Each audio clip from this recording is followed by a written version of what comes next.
Um, I found it. Great. So the first question is, descriptively, is it true that we live in a world in which people hold a plurality of beliefs about morality? Does this mean there's no truth to morality? Why or why not?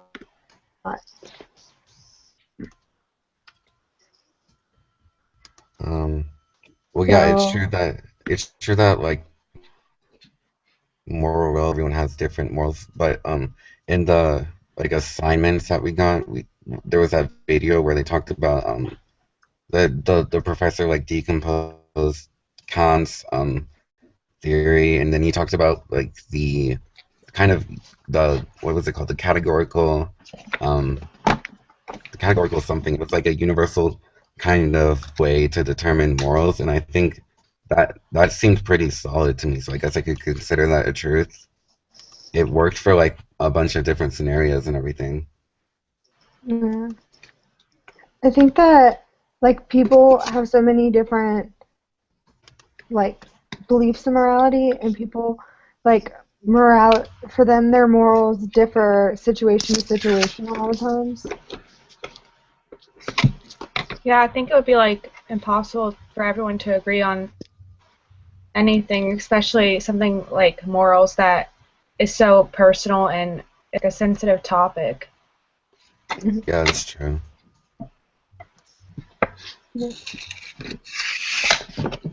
Okay, so the next question is, what roles does the law hold for people who live in a culture of many different beliefs? I think like the law holds the common ground, and so just because I believe something doesn't mean that the next person believes it, but the law makes us like abide by it and keep us from doing things we shouldn't, I guess.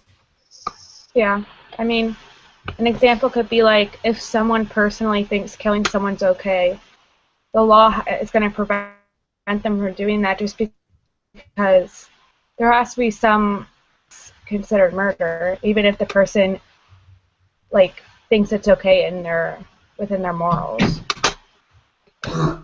Yeah, I agree. I feel like the law is the closest, or it's kind of like what we've come to substitute as like the universal morals because it applies to everyone regardless of your moral relativism and like all these different morals that everyone shares. The law is the common thing, like how Savannah said. Mm-hmm. Okay, the next question is, what types of political expectations should we have in the United States?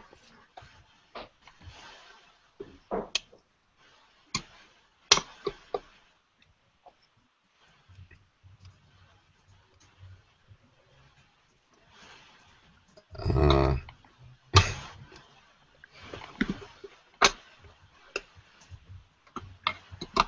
I think that so based off this reading, everyone should have a fair chance at like holding office or being involved in politics. Is the way Like I like perceive the reading. I don't know how you guys did.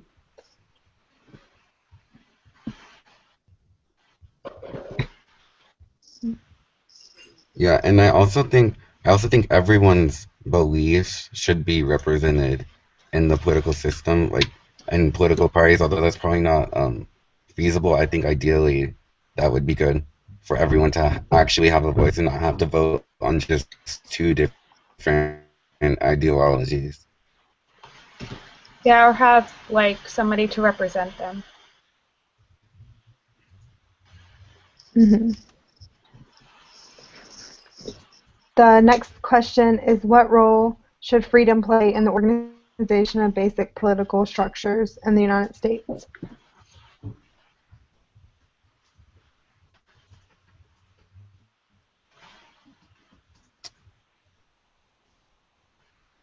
Um,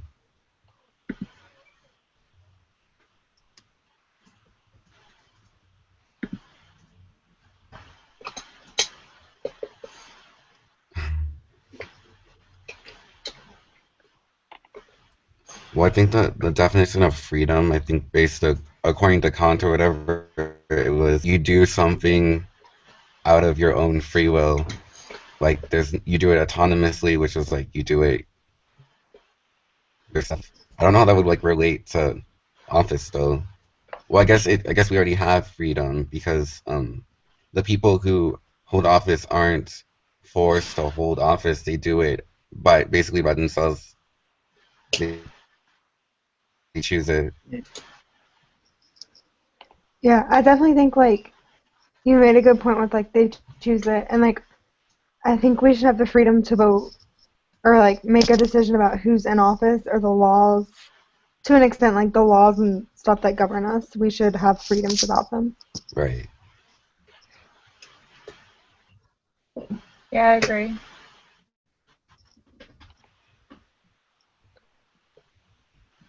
The next question is, what role should equality play in the organization of in the United States?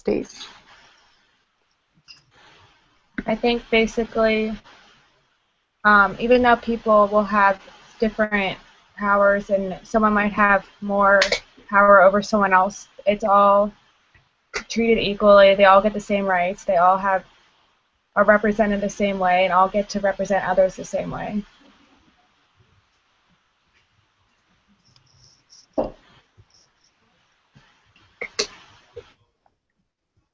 Yeah, I agree. I think that inequalities in society shouldn't be a limiting reason on the on exercising your political rights and stuff like that.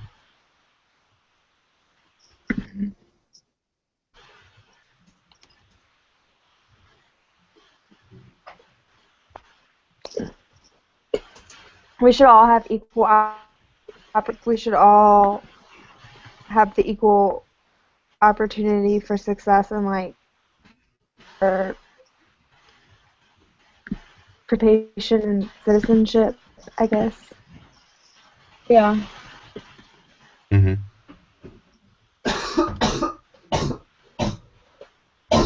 Okay. The next question is, John Rawls put forward a theory to identify and justify that he argues ought to guide the organization of the basic structure in any truly just society. What were the two principles he put forward? What are the stipulations of these principles? I saw the first one was each person have rights equal to the most extensive basic liberty compatible with a similar liberty for others. Mhm. Yeah, And then like this, the go go ahead. ahead. Okay. The first one was like basic rights, right? Everyone has equal basic rights, and then the second one was that even where the inequalities exist, that like I don't know, it was kind of weird that the government or something I guess works so that the inequalities are so like a person with the most inequalities gets the most benefits and advantages, so to like level the playing field, I think. Mhm. Yeah. Yeah.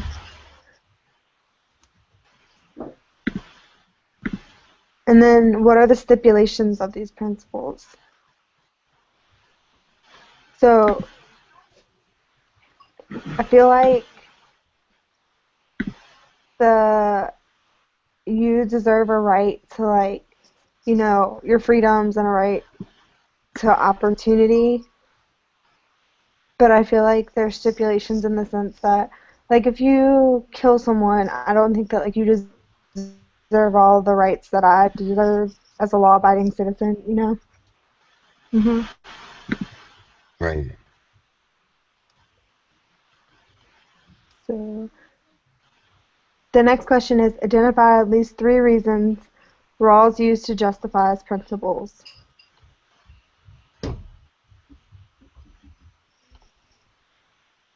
Um, Didn't he say that like equality was a basic freedom? Like it was something everyone, or like a basic right was equality and freedom. It was he also said the basic liberty of a citizen is political liberty. Hmm. So like to vote and run for office, freedom of speech, and all that. yeah.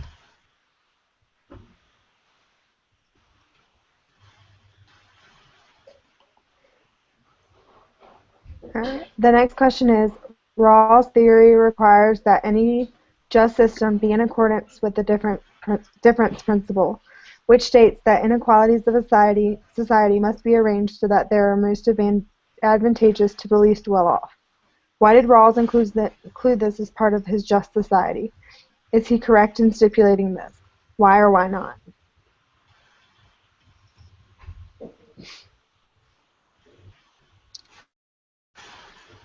So, if there are inequalities in society, I feel like if nothing is done by anyone to fix those or to remedy them, then they're just gonna like increase or like magnify over time. And also, he, or when she wrote the question, she said just society, and I don't really think inequalities are just. So, in order to be just, then the ends to to counter them, and so that's why I feel like he added in the advantages to the most advantages to the most inequalities to like balance things out. Yeah, because if like something is advantageous to those that are like the best off, then it's not equality. So like basically what you said. Right.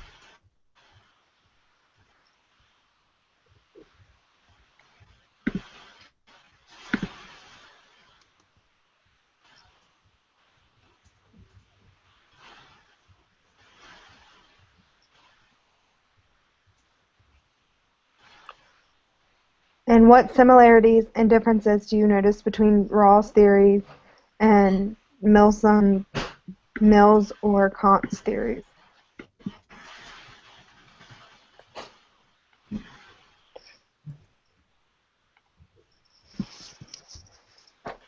Well, the first difference I noticed was Rawls's theory seemed to be kind of different.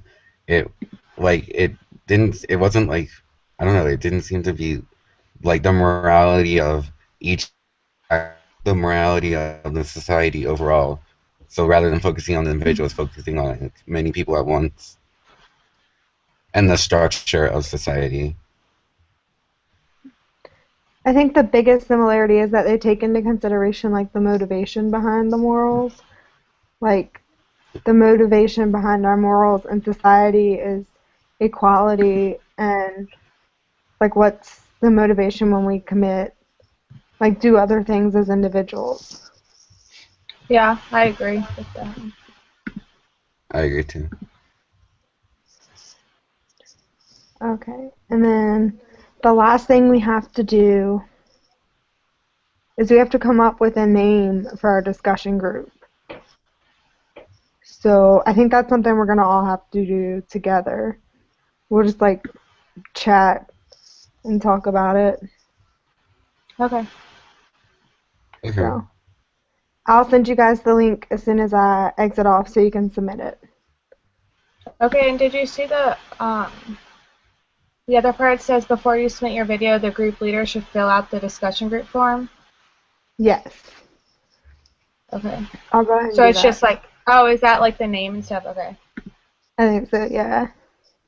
Okay. Alright. Bye guys. Bye. Okay, bye. Thanks.